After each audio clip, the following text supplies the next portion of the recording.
Magandang araw mga kaampalaya. Narito po tayo sa taniman ng palay. Nasa ikatlong araw na sana ng paglilinang yung taniman. Eto, ano to rito? Pulaan, dalawang pulaan.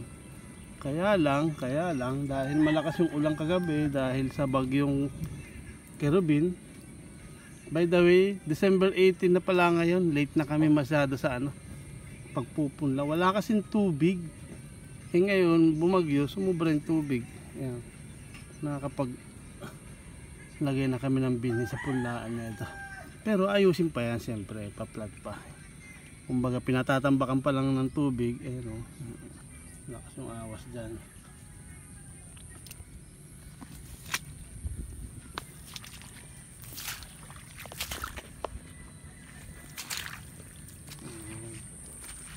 Kaya nga nagpapasalamat dahil medyo marami tayong tubig. Kaya lang sumobra naman dahil sa baha. Ayan, tambay-tambay lang muna yung traktor. Saka yung magboat. Medyo pa kami rito eh.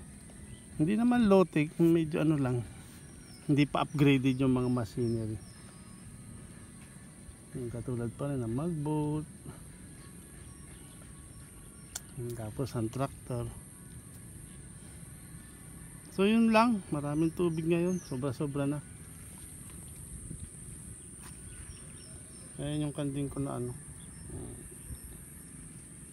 natali yung paa niya.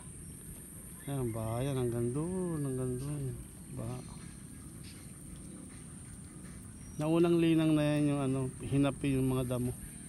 Ayan, parang katulad yan. Ito eh.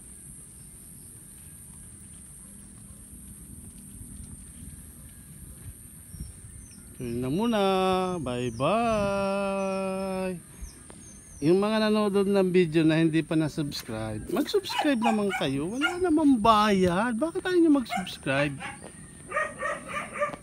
Upload natin yung ampalaya. Sunod. Dahil may rin eh. Mag-harvest. Third harvest ng ampalaya. Yun lang. Bye bye.